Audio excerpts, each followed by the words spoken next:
શરૂ કરીએ છેલ્લો પોઈન્ટ આજનો. બરાબર છે. હવે વાત કરીએ છીએ રંગસૂત્રીય અનિયમિતતાઓની.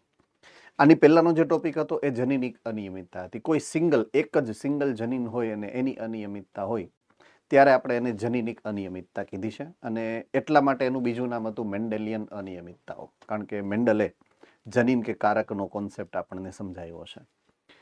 હવે અહીંયા આપણે જે વાત કરીએ છીએ એ રંગસૂત્રની વાત કરશું. બરાબર છે. હવે રંગસૂત્રમાં બે પ્રકારની અનિયમિતતાઓ થઈ શકે. એક વધારાનો પોઈન્ટ ઓફ વ્યૂ તમને સમજાવું છું. રંગસૂત્રમાં બે પ્રકારની અનિયમિતતાઓ થઈ શકે. બરાબર છે. એક રંગસૂત્રની અનિયમિતતા એવી છે કે એ રંગસૂત્રના કદમાં ફેરફાર કરે, એની સંરચનામાં ફેરફાર કરે.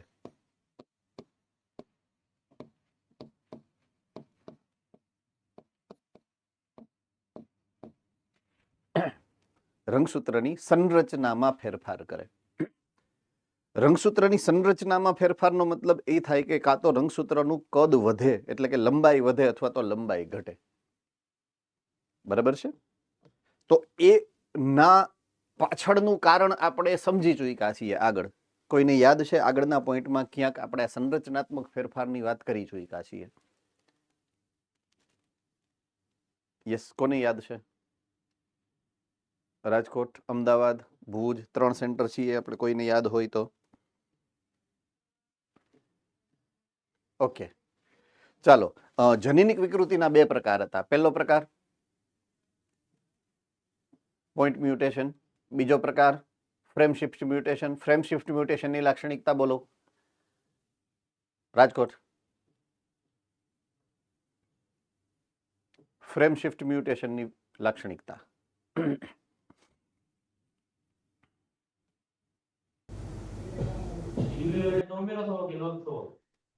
ઓકે, ન્યુક્લિયોટાઇડ નો કાં તો ઉમેરો થાય અથવા તો ડિલીટ લોપ થાય, બેમાંથી એક થાય. એનાથી રંગસૂત્રમાં શું ફેર પડે? એમાંથી એવું થાય તો રંગસૂત્રમાં શું ફેરફાર થાય? શું ફરક પડે રંગસૂત્રને એનાથી?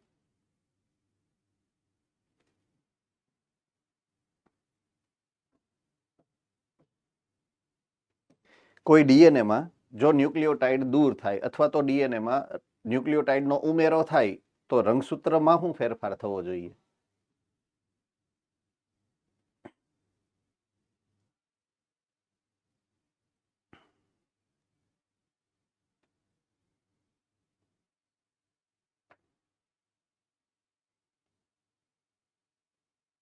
કમોન, રંગસૂત્રની લંબાઈમાં વધારો કે ઘટાડો થાય? હાઉ સિમ્પલ લોજિક છે. બરાબર છે. કાં તો રંગસૂત્રની લંબાઈ વધશે અથવા તો રંગસૂત્રની લંબાઈ ઘટશે. બરાબર છે. તો કેરિયોટાઇપિંગ જ્યારે કરતા હોઈએ આપણે, કેરિયોટાઇપિંગ, તો કેરિયોટાઇપિંગની લાક્ષણિકતામાં આપણે શું ધ્યાનમાં લઈએ છીએ? રંગસૂત્રની લંબાઈ. જે રંગસૂત્ર સૌથી લાંબુ છે એ પ્રથમ રંગસૂત્ર બનશે અને જે સૌથી ટૂંકું છે એ છેલ્લું રંગસૂત્ર બને. તો એની રંગસૂત્રની લંબાઈને આધારે તો આપણે એને ક્રમ આપીએ છીએ. તો એ રંગસૂત્ર લાંબા કે ટૂંકા બનશે એ આ છે. અને એની પાછળ જવાબદાર ઘટક કયું છે? Frame shift mutation.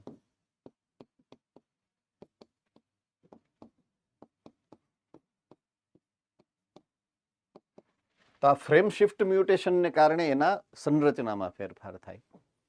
હવે બીજા પ્રકારનો જે ફેરફાર એની સાથે થાય છે રંગસૂત્રની સાથે, એ છે એની સંખ્યામાં ફેરફાર.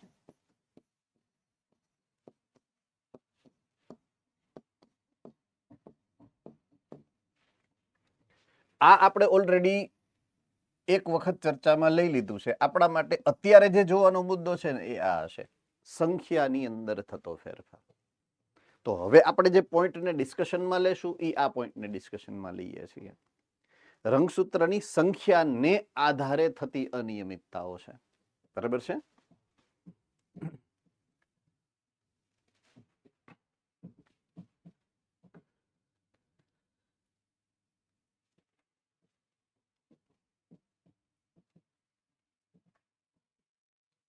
ઓકે, તો અહીંયા જે મેં કીધું એ પ્રમાણે રંગસૂત્રની અનિયમિતતા છે એ ફિક્સ છે, પણ એની સંખ્યાની અનિયમિતતાઓની વાત છે. તો એક અથવા તો વધારે રંગસૂત્રો કાં તો ગેરહાજર હોય અથવા વધારે થઈ જાય તો આખા રંગસૂત્રની વાત કરી છે. ન્યુક્લિયોટાઇડ વધારે ઉમેરાય ને ન્યુક્લિયોટાઇડ નહીં, રંગસૂત્ર જ ઉમેરાય અને રંગસૂત્ર જ દૂર થાય. બરાબર છે? આખું રંગસૂત્ર. તો આ રંગસૂત્રની અસામાન્ય ગોઠવણી થાય. કાં તો રંગસૂત્ર હોવા જોઈએ કેટલા આપણામાં, તો કે 46, 23 જોડ હોવા જોઈએ. 46 ની જગ્યાએ 45 થઈ જાય કે 46 ની જગ્યાએ 47 થઈ જાય તો કાં તો એકાદું દૂર થયું અને કાં તો એકાદું ઉમેરાણું.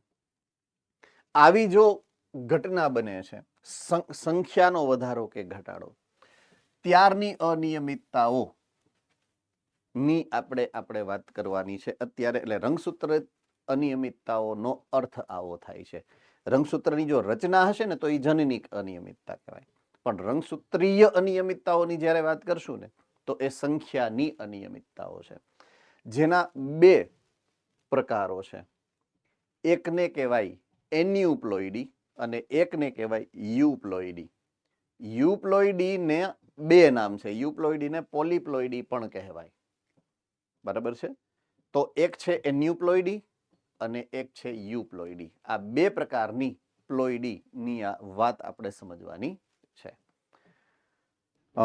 વાત આપણે કરીએ છીએ બે પ્રકાર, એક છે એન્યુપ્લોઇડી, એક છે યુપ્લોઇડી. ભૂલી જવાય છે કે આમાં મેં સેટલમેન્ટ કરેલું છે. ઓકે, એન્યુપ્લોઇડી અને યુપ્લોઇડી ના રચનાત્મક જે ઘટકો છે અથવા તો એનો જે ડિફરન્સ, એનો જે તફાવત છે એની વાત કરીએ પહેલા. બરાબર છે? એન્યુપ્લોઇડી. ઓકે, એન્યુપ્લોઇડી નો અર્થ થશે કે જ્યારે કોઈ એક ડિપ્લોઇડ ઓર્ગેનિઝમ છે, એટલે કે દ્વિકીય સજીવ છે, જેની અંદર રંગસૂત્રની સંખ્યા 46, 23 જોડ થવી જોઈએ. બરાબર છે? કેટલી થવી જોઈએ? 23 જોડ અથવા તો 46 થવી જોઈએ. કઈ બાજુ?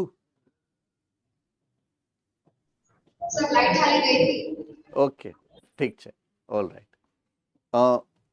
ક્વિક રિવિઝન કરાવી દઉં હું જ્યાં હતો અહીંયાથી. બરાબર છે? ઓકે, હું હતો છેલ્લે અહીંયા કે રંગસૂત્રીય અનિયમિતતાનો અર્થ આપણે એવો કાઢવાનો છે કે એક અથવા તો એ ભાઈ આજ તો આપણે સમજાતું નથી એવી સિસ્ટમ આપણા હાથમાં એવી છે આજ. ઓકે, એક અથવા તો એકથી વધારે રંગસૂત્ર કાં તો ડિલીટ થઈ જાય, ગેરહાજર થઈ જાય, ને કાં તો વધારાના ઉમેરાઈ જાય. બરાબર છે? તો આનાથી જે અનિયમિતતા થશે એને તમારે કહેવાનું છે રંગસૂત્રીય અનિયમિતતા. એટલે સંખ્યા વધે કે સંખ્યા ઘટે. આખી રંગસૂત્ર દાખલા તરીકે આપણી અંદર હોવા જોઈએ 46, 23 જોડ હોવા જોઈએ. એની બદલે જો એકાદું ઓછું હોય તો 45 થાય અને એકાદું વધી જાય તો 47 થઈ જાય. જો આ પ્રકારની સિંગલ, એક અથવા તો એકથી વધારે સિંગલ રંગસૂત્ર ની ખામી થાય ને તો એને એન્યુપ્લોઇડી કહેવાય. બરાબર છે? તો એકલ રંગસૂત્ર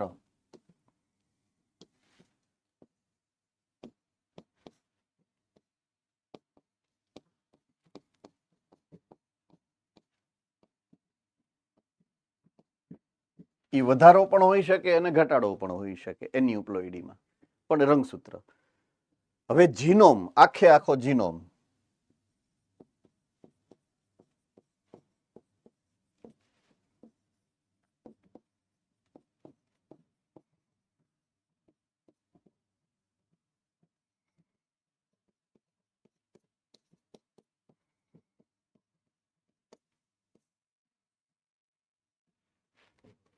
આખો સેટ રંગસૂત્રનો કાં તો વધી જાય કાં તો ઘટી જાય. રેડી? સે ફોર એક્ઝામ્પલ આપણા શરીરની અંદર દ્વિકીય અવસ્થામાં બે સેટ હોય જીનોમના, એક માતૃ પેઢીમાંથી મળેલો છે અને એક પિતૃ પેઢીમાંથી મળેલો છે.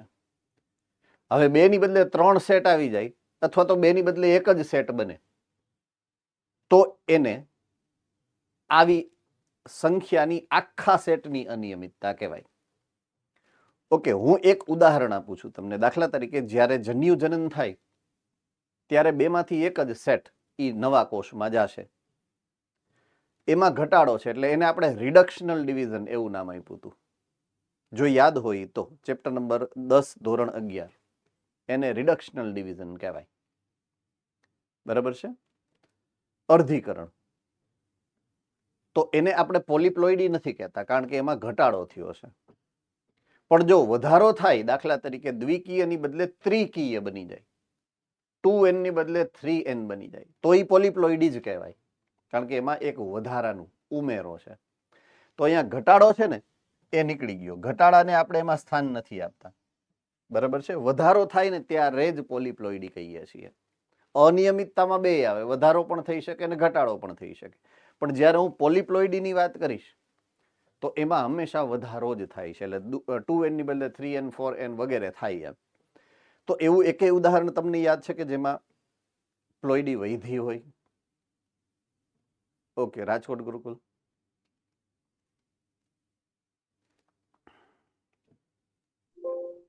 દ્વિકીય જોડાણ ભ્રૂણપોષ. યસ, ભ્રૂણપોષ, જેમાં દ્વિકીય કોષ કેન્દ્રનું ફલન થાય એક નરજન્યુ દ્વારા અને ત્રિકીય કોષ બને જેનું નામ છે ભ્રૂણપોષ. ઓકે, પ્રદેહના કોષો છે ને, પ્રદેહના કોષો, બરાબર છે, એ ભ્રૂણપોષના કોષમાં રૂપાંતરિત થાય. બરાબર છે? પેલા પ્રદેહ હતું, પછી એમાંથી એક કોષ વિભેદિત થયો અને એમાંથી ભ્રૂણપોષ બનશે લેટર ઓન. હે ને? આવું યાદ રાખશું આપણે. હવે ભ્રૂણપોષના કોષો જ્યારે બને છે તો એમાં ખોરાક સંગ્રહી અનુકૂલન છે, એ તમને ખ્યાલ જ હશે. તો એક પોઈન્ટ ઓફ વ્યૂ તમારે એ યાદ રાખવાનો છે આજથી કે વનસ્પતિઓમાં જ્યારે પણ ખોરાક સંગ્રહી રૂપાંતરણ કરવાનું થશે તો ખોરાક સંગ્રહી રૂપાંતરણમાં સામાન્ય રીતે પોલિપ્લોઇડી જોવા મળતી હોય છે. બરાબર છે? ખોરાક સંગ્રહી રૂપાંતરણમાં પોલિપ્લોઇડી જોવા મળતી હોય છે. વનસ્પતિઓમાં જોવા મળે છે, પ્રાણીઓમાં બહુ ઓછું જોવા મળે આવું. કારણ કે પ્રાણીઓ એક જગ્યાએથી બીજી જગ્યાએ જઈ શકે છે જ્યારે એને ભૂખ લાગે ત્યારે. વનસ્પતિ નથી જઈ શકતી એટલે વનસ્પતિ ખોરાકનો વધારે સંગ્રહ કરે પ્રાણીઓ કરતા. એટલા માટે પોલિપ્લોઇડી પ્રાણીઓમાં ન જોવા મળે, વનસ્પતિઓમાં જોવા મળે સામાન્ય રીતે. બરાબર છે? તો આવી એક વાત બે વચ્ચેના તફાવતની આપણે કરી. ઓકે, હવે ઇન્ડિવિજ્યુઅલી જોઈએ તો સૌથી પહેલા આવે છે એન્યુપ્લોઇડી. એન્યુપ્લોઇડીનો મતલબ શું થાય? એક કે બે રંગસૂત્રમાં ફેરફાર છે. એકાદ રંગસૂત્ર વધે છે અથવા તો એકાદ રંગસૂત્ર ઘટે છે. તો યસ સર. સર, તમે લખાવતા હતા ને કે રંગસૂત્રમાં બે પ્રકારની અનિયમિતતા થઈ શકે. એક સંરચનામાં ફેરફાર અને બીજું શું? સંખ્યામાં ફેરફાર, જેની અત્યારે આપણે વાત કરીએ છીએ. અત્યારે આપણે એની વાત કરીએ છીએ. બરાબર? એટલે રંગસૂત્રીય અનિયમિતતાનો અર્થ આપણે એવો કાઢવાનો ટૂંકમાં કે એમાં રંગસૂત્રની સંખ્યામાં ફેરફાર છે.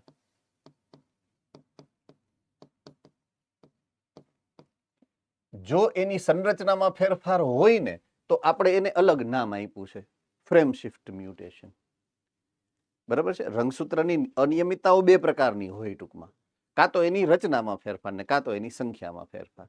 સંખ્યામાં ફેરફાર હોય ને તો જ એને રંગસૂત્રીય અનિયમિતતા કહેવાનું. ઓને શું કહેવાનું? ફ્રેમ શિફ્ટ મ્યુટેશન કહેવાનું છે. બરાબર?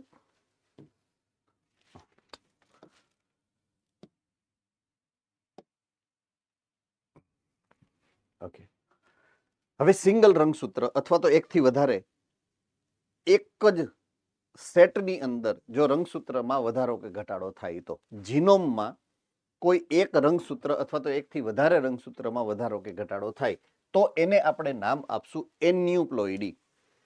તો કોષ વિભાજન સમયે જો રંગસૂત્રિકાઓનું વિશ્લેષણ ન થાય, છુટ્ટી ન પડે, ત્યારે આવી ઘટનાઓ બને છે. હવે આમાં લખેલું છે એમનેમ તમને સમજાઈ જાય તો પછી મારા દેવાનું કામ શું છે? એટલે આપણે એને ડિટેલમાં સમજવું પડશે કે કેવા શું માંગે છે એમ. બરાબર છે? ઓકે, હવે એના માટે મારે ક્યાં જવું પડશે યાર? આ એક એવી ઉપાધિ આવી છે મારી માથે, અદ્ભુત એમ.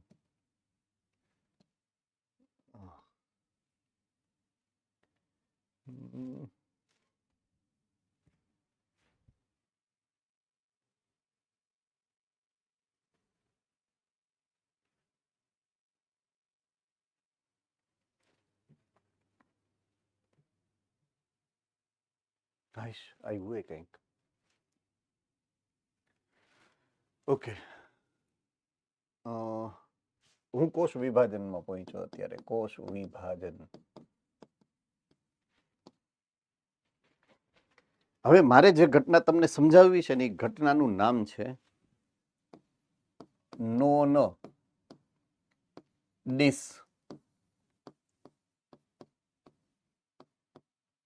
જંક્શન. આ ઘટના છે. એ જે ઓલું લખ્યું હતું ને હમણાં કે આમ થાય ને આમ ન થાય ને, કે કોષ વિભાજન સમયે રંગસૂત્રિકાઓનું વિશ્લેષણ ન થાય તો આવું બને. તો એનો જે ટેકનિકલ શબ્દ છે એ આ છે, નોન ડિસજંક્શન કહેવાય એને. બરાબર છે? ઓકે, તો આ શબ્દ હવે મારે તમને સમજાવવાનો છે. બરાબર છે? ઓકે, કોઈ એક કોષ છે, કોઈ એક સજીવનો, દાખલા તરીકે આપણા જ છે, આપણે અંદર બે પ્રકારના રંગસૂત્ર છે. એક માતૃ પેઢીમાંથી તમને મળ્યું છે, એક પિતૃ પેઢીમાંથી તમને મળ્યું છે. એમ આઈ કરેક્ટ ઓર નોટ? બરાબર છે? ઓકે, એક કામ કરું છું, હું બેયને અલગ કલરથી કરી દઉં એટલે તમે મૂંઝાવ નહીં એટલીસ્ટ. એટલે આપણી પાસે આ બે રંગસૂત્રો છે આવા. ઓકે, આ બે ડબલ થાય. ક્યારે ડબલ થશે? તો કે એસ તબક્કામાં. એટલે હવે બે ડબલ થઈ ગયા. હવે હું કોઈ એકની જ ઉદાહરણ સમજાવું છું તમને કે જ્યારે એ આગળ વધશે અને પૂર્વાવસ્થામાં પ્રવેશશે એટલે આ ડીએનએ નું સંકોચન થાય અને રંગસૂત્ર બને. એટલે ઉદાહરણ તરીકે આનું રંગસૂત્ર બને તો આ રંગસૂત્ર પહેલું બન્યું અને આ રંગસૂત્ર બીજું બન્યું. આ બે રંગસૂત્ર બન્યા. પછી રંગસૂત્ર બે બાજુમાં ગોઠવાય અને બેયમાં ઓલો નટ બોલ્ટ લાગે, સ્ક્રૂ પીલાય, જેનું નામ છે કાઇનેટોકોર. બરાબર છે? એટલે એ ઘટના પછી બને ને ત્યારે ઈ સમજાત રંગસૂત્ર બની ગયું કહેવાય. આ સમજાત રંગસૂત્ર બન્યા પછીની સ્ટોરી છે. હવે આ સમજાત રંગસૂત્ર બની ગયું. બરાબર છે? કાઇનેટોકોર દ્વારા એને જોડી દીધું મેં. તો આ જે ઘટના બને છે કે જેમાં આ બે એક સરખા રંગસૂત્ર એકબીજાની નજીક આવીને એકબીજામાં સેન્ટ્રોમિયરના સ્થાનેથી જોડાણ કરી લે. જોડાણ કરે એને જંક્શન બન્યું કહેવાય. જંક્શન થવું એટલે જોડાણ થવું. અંગ્રેજીમાં એને જંક્શન કહેવાય. તો આને કહેવાય જંક્શન થવું.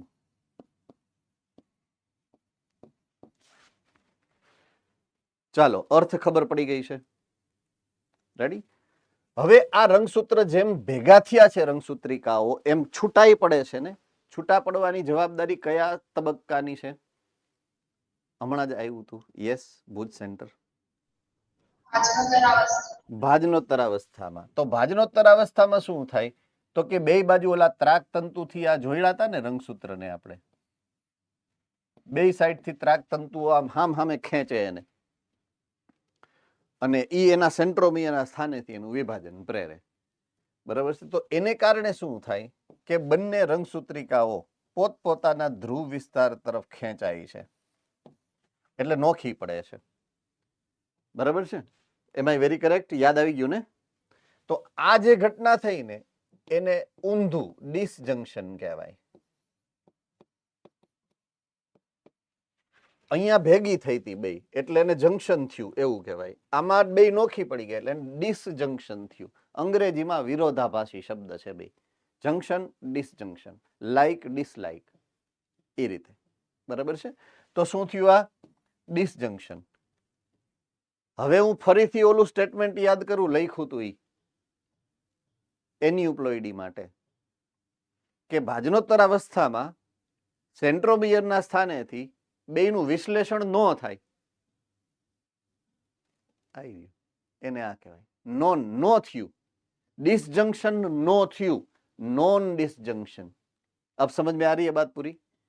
तो जो आ घटना नो बने कोई पण रीते तो आवुं थाय।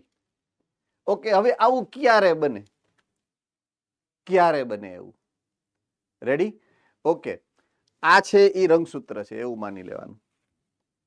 आ एक ત્રાક તંતુ અને આ બીજો ત્રાક તંતુ, બે બાજુથી આમ ખેંચે જાય, એક આમ ખેંચે ને આમ ખેંચે ને એક આમ ખેંચે ને એક આમ ખેંચે, અહીંયાથી છૂટો પડી ગયો તો હાથ, તો બે રંગસૂત્ર એક બાજુ વયા જાય। સમજ में आ रही है बात? तो का तो અહીંયાથી તૂટે અથવા તો અહીંયાથી દોરી તૂટે, ત્રાક તંતુ જ તૂટી જાય, ત્રાક તંતુ વચ્ચેથી તૂટી જાય ને એટલે આખે આખું રંગસૂત્ર સમજાત રંગ, એટલે બે બે રંગસૂત્રિકાઓ એક બાજુ વહી જાય, એક બાજુ નો જાય, પોઈન્ટ ટુ બી નોટેડ। સમજાય છે કે નહીં? એક બાજુ જાય ને એક બાજુ નો જાય। ઓકે, હવે આપણે કેવું, આ ડિસજંક્શન નથી થયું એવું માની લઉં છું એડવાન્સમાં, નથી જ થયું ડિસજંક્શન, એટલે આ રંગસૂત્રિકા તૂટી ગઈ। સાંભળજો હવે, તો અહીંયા આ સાઈડમાં ટોટલ રંગસૂત્રની સંખ્યા કેટલી છે? 23 રંગસૂત્રો છે, અને આમ બાજુ થવા જોઈએ કેટલા? 23 રંગસૂત્રો થવા જોઈએ, બરાબર છે? 23 રંગસૂત્રો થવા જોઈએ બે બાજુ, પણ થાય કેવું, એક બાજુ જો આ એક એક્સ્ટ્રા આવી ગયું એટલે +1 થાય, એટલે 24 થઈ જાય એક બાજુ, અને બીજી બાજુ જે છે એ રંગસૂત્રની સંખ્યા -1 થાય, કારણ કે અહીંયાથી તૂટીને આમ બાજુ ગયું નહીં, -1 થયું, એટલે અહીંયા કેટલા થશે? 22 રંગસૂત્ર। એટલે અહીંયાથી એક જન્યુ બનશે અને આમાંથી ને એક જન્યુ બને, એમાં કરેક્ટ ઓર નોટ? હા કે ના? બરાબર છે? આ જન્યુમાં એક વધારે ગયું છે, આ જન્યુમાં એક ઓછું ગયું છે। હવે જો ફલન થાય, આ જન્યુનું ફલન થાય, તો સંતતિની અંદર એકમાંથી 23 આવે અને એકમાંથી 24 આવે,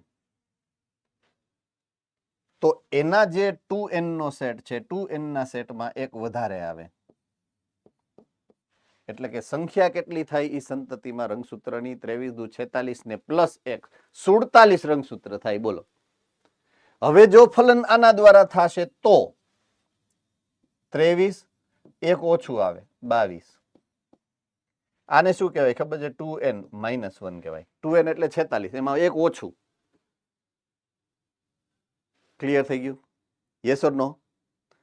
તો આવી રીતે એવું બની શકે બાય મિસ્ટેક, જો આવું નોન ડિસજંક્શન થાય ને તો જ આવું બને એમ।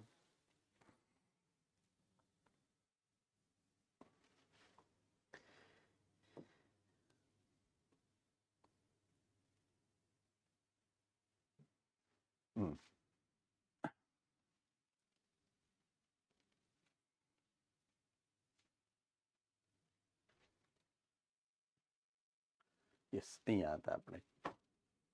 તો આ પોઈન્ટ પરફેક્ટલી સમજાઈ ગયો છે એવું હું માની લઉં છું પર્સનલી, બરાબર છે? નોન ડિસજંક્શન તમે લખી શકો છો, અહીંયા તમારી બુકની અંદર લખી નાખો નોન ડિસજંક્શન, જે શબ્દ મેં વાપરો છે એ, એટલે શું તમને યાદ આવે કે મેં જે સમજાવ્યું છે એ આ ઘટનાક્રમ છે।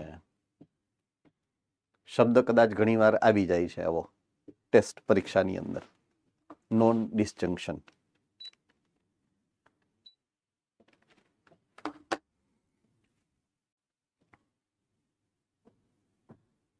All right, fine. તો એન્યુપ્લોઇડીના પ્રકારો, નેક્સ્ટ પોઈન્ટ આપણે જે ડિસ્કશનમાં લઈએ હવે।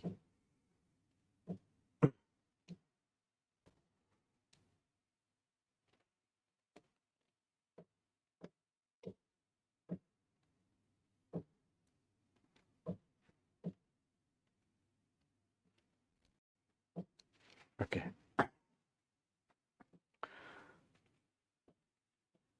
ચાર પ્રકાર અહીંયા આપેલા છે। એકનું નામ છે નલિસોમી, એકનું નામ છે મોનોસોમી, એકનું નામ છે ટ્રાઇસોમી અને એકનું નામ છે ટેટ્રાસોમી। બરાબર છે. એમાં રંગસૂત્રમાં એના નામ પ્રમાણે નલી એટલે નીલ 0, મોનો એટલે 1, ટ્રાય એટલે 3 અને ટેટ્રા એટલે 4. ઈ પ્રકારે એના નામ પાડ્યા છે. મેં તમને જે સમજાવ્યું એમાં સૌથી પહેલું કયું હતું ખબર છે? ટ્રાયસોમી હતું. શું હતું? ટ્રાયસોમી. પછી બીજું જે મેં ઉદાહરણમાં લીધું 2n-1 હતું, ખબર? 2n-1 ઈ હતું મોનોસોમી. એટલે 2 તો તમે ઓલરેડી જોઈ ગયા છો. આમાંથી 4 માંથી 2 તો મેં ઓલરેડી તમને દેખાડી દીધા. કે જ્યારે 2n+1 ક્યારે થાય?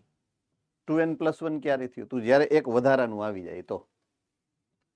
બરાબર છે. અને 2s-1 ક્યારે થાય? જ્યારે એક ઓછું હોય ત્યારે.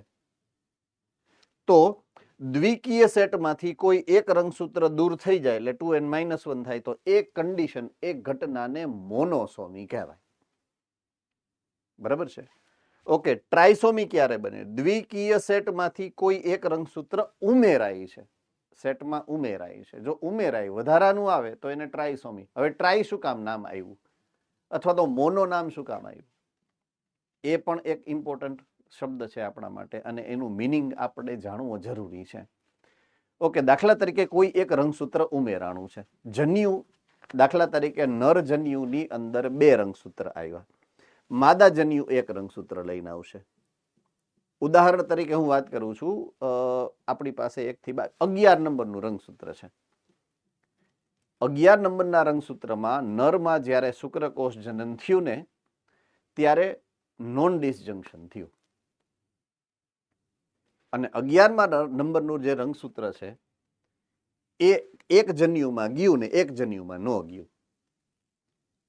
એટલે એક શુક્રકોષની અંદર 22 + 1 23 ની બદલે 22 + 2 24 રંગસૂત્ર છે. બરાબર છે. એકમાં 24 રંગસૂત્ર આવ્યું. એક પ્રકારનું જે શુક્રકોષ છે એની અંદર 22 + 1 23 હોવા જોઈએ, એની બદલે 22 + 0 થઈ ગયા એટલે 22 જ રંગસૂત્ર છે.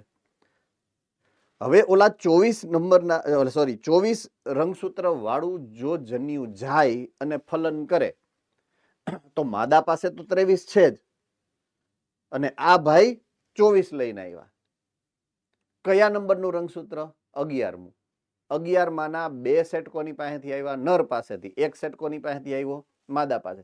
ટોટલ 11મા નંબરના રંગસૂત્રના 3 સેટ થાય સંતતિમાં. 3 થાય અને ટ્રાય કહેવાય. अब समझ में आ गई बात? એટલે એને ટ્રાયસોમી નામ આપ્યું. હવે જો ઓલું રંગસૂત્ર નહોતું એવું જો શુક્રકોષ લઈએ કે જેની અંદર ઈ રંગસૂત્ર નો આવ્યું ડિસજંક્શનમાં, એટલે 22 જ રંગસૂત્ર છે. એટલે 11મા નંબરનું રંગસૂત્ર એની પાસે છે જ નહીં. ઈ શુક્રકોષ પાસે શુક્રકોષે ફલન કરી નાખ્યું પણ અંડકોષ પાસે તો છે જ ને એક. શુક્રકોષમાંથી નો આવ્યું ને અંડકોષ પાસે 1 છે એટલે 1 રહ્યું. 11મા નંબરનું રંગસૂત્ર સંતતિમાં કેટલું આવે? 1 જ આવે. 1 એટલે મોનોસોમી કહેવાય એને. તો ટ્રાયસોમી નામ શું કામ પડ્યું? મોનોસોમી નામ શું કામ પડ્યું? એની પાછળનું રહસ્ય મેં તમને સમજાવ્યું અહીંયા. બરાબર છે. હવે નલીસોમી નામ શું કામ કહેવાય? નલીસોમી. નલી એટલે નીલ થઈ જવું, 0 થઈ જવું.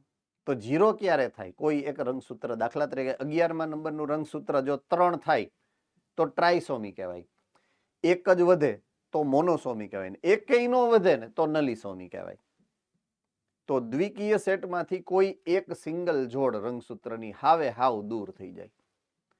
હવે આવું ક્યારે બને? તો કે 11મા નંબરના રંગસૂત્રનું ઓલા 22 રંગસૂત્ર વાળું જે શુક્રકોષ છે એનું ફલન સેમ ટુ સેમ વસ્તુ માદામાં થઈ હોય, 11મા નંબરના રંગસૂત્રમાં જ નોટ ડિસજંક્શન થયું હોય અને 11મું રંગસૂત્ર જેમાં નથી આવ્યું એવો અંડકોષ હોય ત્યારે આવી ઘટના બને નલીસોમી. બરાબર છે.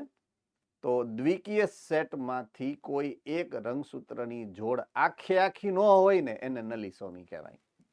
ભાગ્યે જ બનતી ઘટના છે, ઓલમોસ્ટ ન બને.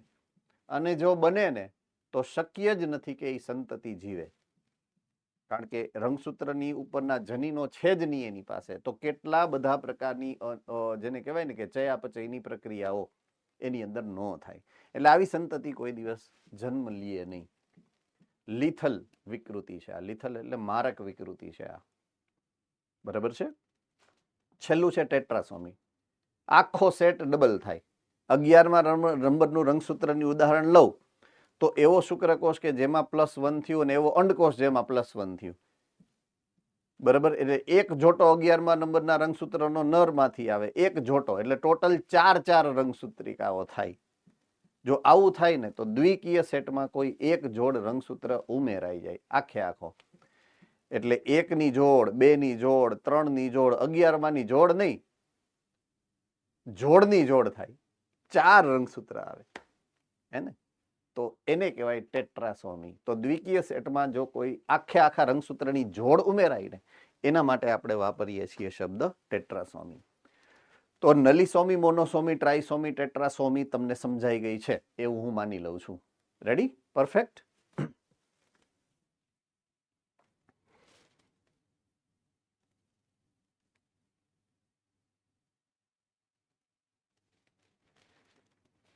ઓલરાઈટ. હવે છે યુપ્લોઇડી અથવા તો પોલિપ્લોઇડી. આખો સેટ જ્યારે વધારો કે ઘટાડો થાય ત્યારે. હવે ચેપ્ટર નંબર 10 ને ધોરણ 11, આઈ રિપીટ, ચેપ્ટર 10 ધોરણ 11, એમાં તમને કોષ વિભાજનની પ્રક્રિયાના 2 ભાગ પાડીને સમજાવ્યા છે. એક છે આંતરાવસ્થા, એક છે ભાજનાવસ્થા. ચાલો આમાં નો સમજાણું હોય એવું. વિભાજન તબક્કામાં પાછા 2 ભાગ પાડ્યા છે. કોને યાદ છે એ 2 ભાગનું નામ? ઓકે, રાજકોટ ગુરુકુલ. કોષરસ વિભાજન, કોષ કેન્દ્ર વિભાજન. ગુડ. કોષ કેન્દ્ર વિભાજન જે પહેલા થાય, પછી થશે કોષ રસ વિભાજન. કોષ કેન્દ્ર વિભાજનના ફરી પાછા આપણે 4 પ્રકાર પાડ્યા હતા. પૂર્વાવસ્થા, પછી ભાજનાવસ્થા, પછી ભાજનોત્તરાવસ્થા અને પછી છેલ્લે આવશે અંત્યાવસ્થા. પછી આવશે આ 4 પૈતા પછી કોષરસ વિભાજન. તો એ જ્યારે એક્સપ્લેન કર્યું હતું સંભાજનમાં, બરાબર છે, ત્યારે એમાં એક શબ્દ લખેલો હતો કે અમુક વખતે કોષ રસ વિભાજન નથી થતું, કોષ કેન્દ્ર વિભાજન થઈ જાય, કોષ રસ વિભાજન ન થાય, અને ત્યારે બહુકોષ કેન્દ્રીય અવસ્થા અથવા તો દ્વિકોષ કેન્દ્રીય અવસ્થા આવે. યાદ આવ્યું એવું? કોને યાદ છે? હેન્ડ રેઝ કરો તો. ઓકે, બસ ઈ અવસ્થા એને આ કહેવાય. બસ ઈ જ આ. કારણ કે 2 કોષ કેન્દ્ર અને બેયની પાસે 2 દ્વિકીય કોષ કેન્દ્રો છે, એટલે ટોટલ ચતુષ્કીય રંગસૂત્ર થઈ ગયું. રેડી? તો કોષ વિભાજનની જો અંત્યાવસ્થા પછી કોષરસ વિભાજન જો ન થાય એને કારણે સજીવોનું રંગસૂત્રનું જૂથ જે છે એ આખું વધી જાય. આવું વનસ્પતિઓમાં મુખ્યત્વે થાય. મેં અગાઉ પણ કીધું હતું, તમને યાદ છે? મનુષ્યમાં તો ભાગ્યે જ જોવા મળે એવી ભૂલ મનુષ્યમાં, પ્રાણીઓમાં લગભગ ન થાય. વનસ્પતિઓની લાક્ષણિકતા છે. શું કામ? વનસ્પતિઓને ખોરાક સંગ્રહી રૂપાંતરણ કરવા જરૂરી છે, ખોરાક સંગ્રહી રૂપાંતરણ કરવા માટેનું આ એક અનુકૂલિત માર્ગ છે એની પાસે. બરાબર છે? તો આમાં કોઈ મુશ્કેલી નથી સમજવામાં. રેડી? ઓકે.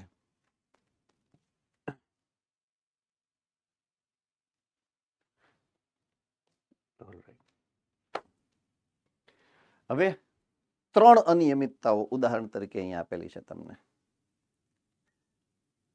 સૌથી પહેલું તારે જમીન પર શું? Downs syndrome.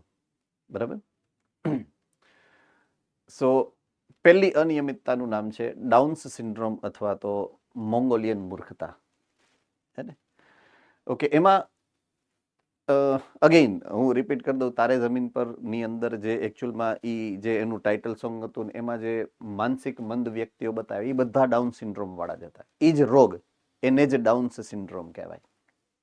બરાબર છે? સૌ પ્રથમ 1866 ની અંદર લેંગડન ડાઉન નામના વૈજ્ઞાનિકે એનું વર્ણન કર્યું છે કે જેમાં 21મી જોડના રંગસૂત્રની આ ટ્રાઇસોમી છે. ટ્રાઇસોમીનો મતલબ 3, મતલબ એક એક્સ્ટ્રા આવ્યું છે. તો 21મું રંગસૂત્ર 2ની જગ્યાએ 3 હોય ને ત્યારે આવું થાય. બહુ કોમન જોવા મળતી આ સિચ્યુએશન છે. બરાબર છે? જનીનિક બંધારણમાં ટોટલ 45 રંગસૂત્ર થઈ જાય દૈહિક રંગસૂત્ર 44 હોવા જોઈએ, 45 થાય. શું કામ? 21મી જોડનું રંગસૂત્ર એક વધારાનું. જો અહીંયા જે આપેલું છે ને એ સમજાવું છું તમને. 45A plus XX. તો 45A નો મતલબ શું? ઓટોઝોમ એટલે કે દૈહિક રંગસૂત્ર. એની સંખ્યા હોવી જોઈએ 44. 44 પ્લસ 2 46 થવા જોઈએ. પણ 44 ની બદલે કેટલા થાય? 45 થાય છે. રેડી? 45 ઓટોઝોમ અને પછી XX છે. જો માદામાં હોય તો હોય, નરમાં હોય તો 45A પ્લસ XY છે. એટલે ટોટલ રંગસૂત્રની સંખ્યા અહીંયા થાય છે 47 47, કારણ કે એક વધ્યું છે, ટ્રાયસોમી છે ને. તો ડાઉન સિન્ડ્રોમના જે મુખ્ય લક્ષણોની વાત કરીએ આપણે, એના મુખ્ય લક્ષણો કયા કયા છે? ડાઉન સિન્ડ્રોમ જો કોઈ વ્યક્તિને છે તો કયા કયા લક્ષણો જોવા મળે? તો લક્ષણ નંબર 1, એનું કદ ટૂંકું છે, માથું ગોળ છે. બરાબર છે? તમે જોઈ શકો પાછળ આ જે બાળક છે એ બાળકની અંદર એનું જે મોઢું છે એ ગોળ છે. ચહેરો આપણો જનરલી બહિર્ગોળ હોય, બધાનો ચહેરો લગભગ બહિર્ગોળ છે, પણ અહીંયા આમ સપાટ હોય ચહેરો, આમ સીધો ફ્લેટ હોય એનો ચહેરો. બરાબર છે? તો આ બે લાક્ષણિકતા અહીંયા આપી છે. બાકીની લાક્ષણિકતાઓ આગળ જઈએ આપણે. ઓકે. ખાંચાયુક્ત તિરાડવાળી જીભ અને મુખ આંશિક રીતે ખુલ્લું. બરાબર છે? ઈ આમાં આગળ હતું, સોરી. આઈ રહ્યું. મોઢું ખુલ્લું જ રહીએ એનું, અને જીભ જે છે, જીભની ઉપર જો અહીંયા તિરાડ હોય વચ્ચે છે. નરેશ કનોડિયાનું નામ સાંભળ્યું છે? નરેશ કનોડિયા. એનું તમે મૂવી કે એના ગીત કે ડાન્સ જોવો ને તો મોઢું ખુલ્લું જ ખુલ્લું હોય. મોઢું બંધ ન હોય એનું. એ ડાન્સ કરતા હોય તો મોઢું ખુલ્લું રાખે. ખબર નહીં, હું નાનો હતો ત્યારે ઓબ્ઝર્વ કરતો કે મોઢું બંધ કેમ નથી થતું એમ. કારણ કે અમારી વખતે તો આજથી 40 વર્ષ પહેલા જ્યારે અમે એનું, કારણ કે ગુજરાતી મૂવીમાં ત્યારે, અત્યારે કેમ તમારે તો વિકીડો ને એવા બધા છે હિરોઈન બધા ગુજરાતી મૂવીના, ત્યારે અમારી વખતે નરેશ કનોડિયા જ વિકીડો હતો એમ. એટલે ગુજરાતી મૂવી આવે એમાં નરેશ કનોડિયા જોઈએ એમ. એ ડાન્સ કરતા હોય એટલે એ મોઢું ખુલ્લું રાખીને ડાન્સ કરે. ખબર નહીં એની લાક્ષણિકતા છે. એટલે આ જ્યારે મેં સૌથી પહેલી વાર એઝ એ સ્ટુડન્ટ સાંભળ્યું હતું ને, ત્યારે મને નરેશ કનોડિયા દાયક, મોઢું એનું બંધ નહીં થતું, એને ડાઉન સિન્ડ્રોમ હશે કે કેમ એમ. પછી ખબર પડી કે ના ના એવું થોડું હોય કઈ એમ. રાઈટ? સો મોઢું ખુલ્લું જ રહે, જીભ થોડીક બહાર જ રહે, જીભમાં ઉભો ખાંચો હોય. બરાબર છે? એની લાક્ષણિકતામાંથી એક છે. હથેળી પોળી છે, આઈ રહી પોળી હથેળી છે, અને એના જે ગળીઓ છે ને, જો આપણી હથેળી અને આની હથેળીમાં ફેર કેવું, આમાં કઈ મૂકો કે ઇન્જેક્શન મારીને આમ હવા પૂરી નાખી હોય એવી રીતના જો અહીંયા ફૂલેલી હોય, દરેક જગ્યાએ ફૂલેલી હોય. એટલે અલગ રીતના લાક્ષણિક ગળીઓ વાળી છે. ઓકે. આંગળીઓના ટેરવા ઉપર લૂપ વધારે હોય. આપણા અહીંયા હોય ને આલા ફિંગરપ્રિન્ટ લઈ અને ઓલા લૂપ હોય ને, એવા લૂપ એના આપણા કરતા વધારે હોય એમ. આપણે સિંગલ જ હોય, એમાં એકથી વધારે હોય.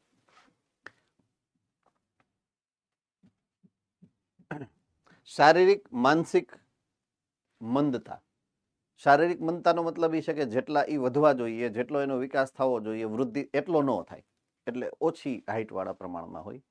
માનસિક રીતે નબળા હોય. બરાબર છે? કારણ કે માનસિક મંદતામાં બે વસ્તુ લખેલી છે, કે માનસિક વિકાસ પણ રૂંધાયેલો છે એવું લખેલું છે, ને બીજું છે માનસિક મંદતા. મંદતાની વાત છે વિચાર શક્તિ. વિચારી ન શકે, એને વિચાર શક્તિ જ ના હોય એમ. બરાબર છે? અને બીજું માનસિક વિકાસ એટલે કે ઈ જો વિચારી ન શકે તો ક્યારે શું કરવું એ ખબર ન પડે, શું બોલવું એ ખબર ન પડે, શું કરવું એ ન ખબર પડે. બરાબર છે? એટલે એ માનસિક વિકાસની વાત છે. તો એની થોટ પ્રોસેસ ના હોય. સાયકોમોટરનો મતલબ એવો થાય, થોટ પ્રોસેસ જ નથી, વિચારી જ ન શકે. બરાબર છે? માનસિક વિકાસ નો મતલબ એવો થાય કયા સમયે શું કરવું, કોની સાથે કેમ વર્તવું, એનો પણ વિકાસ ન થાય. રાઈટ? બીજું, હૃદયની અંદર કાણું હોય. ઘણી વાર તમે સાંભળ્યું હશે કે અમુક વ્યક્તિના હૃદયમાં કાણું હોય. તો આ લોકોને હૃદયમાં કાણું હોય જ, ફિક્સ જ હોય. એને કન્જનાઇટલ હાર્ટ ડિસીઝ કહેવાય. Congenital heart disease.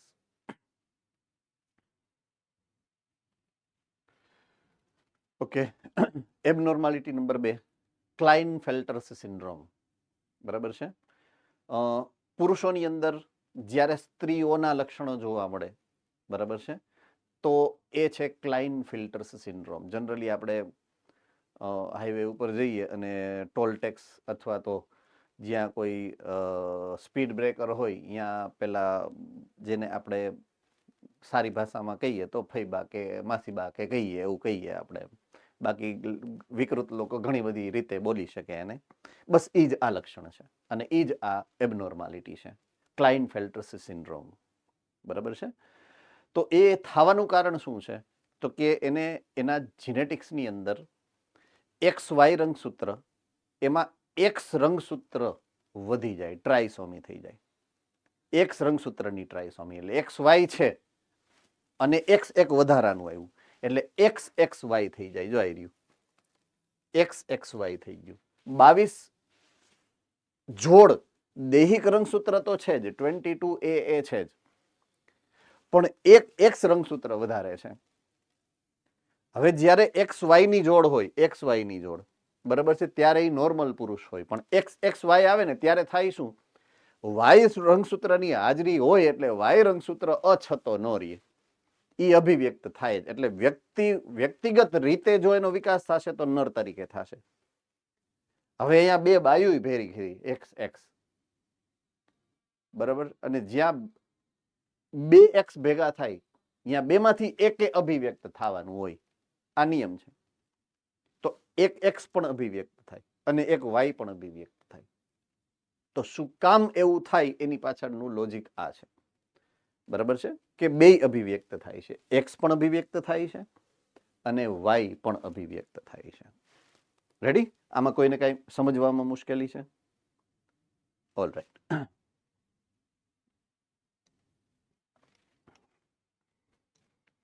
હવે એના સામાન્ય લક્ષણો જે અહીંયા આપેલા છે, બરાબર છે, કે આવી વ્યક્તિ સંપૂર્ણ રીતે પુરુષ હોય પરંતુ એની અંદર માદાના પણ લક્ષણો હોય છે. દાખલા તરીકે સ્તનનો વિકાસ, બરાબર છે, અને ઘણીવાર અલ્પ વિકસિત જે છે એની અમુક ચોક્કસ પ્રકારની ક્રિયાવિધિઓ, દ્વિતીય જાતીય લક્ષણોનો અભાવ હોય, બરાબર છે, માનસિક મંદતા હોય, માનસિક મંદતા, બરાબર છે, મેન્ટલી રિટાર્ડેડ અને સ્ટરાઇલ એટલે કે વંધ્ય વ્યક્તિ હશે. આવા વંધ્યનો મતલબ એવો છે કે એમાં શુક્રકોષ જનન થશે નહીં, બરાબર છે. એટલે આવા જનરલ સામાન્ય કેરેક્ટરિસ્ટિક ફીચર એની અંદર જોવા મળતા હોય.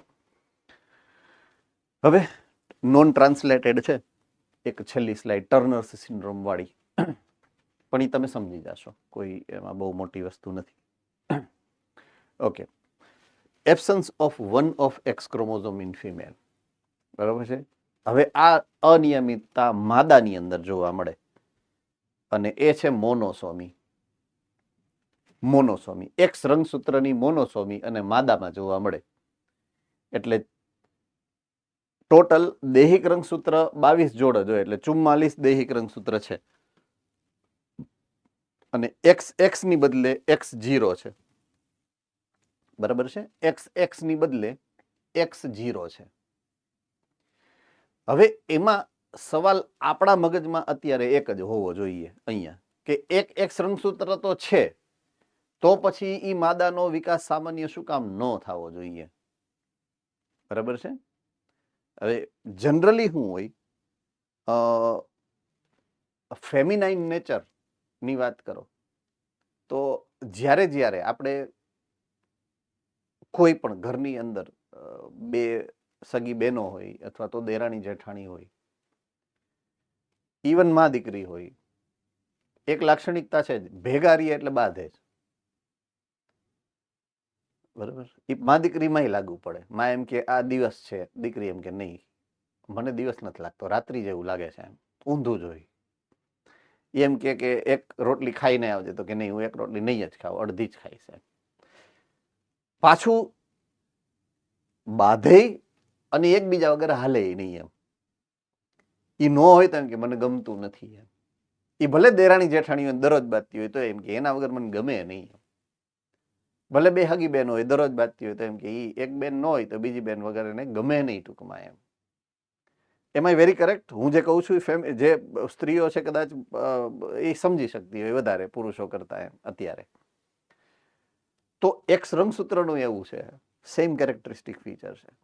X રંગસૂત્ર જ્યારે બે ભેગા હોય ને ત્યારે જ અભિવ્યક્ત થઈ શકે પ્રોપરલી.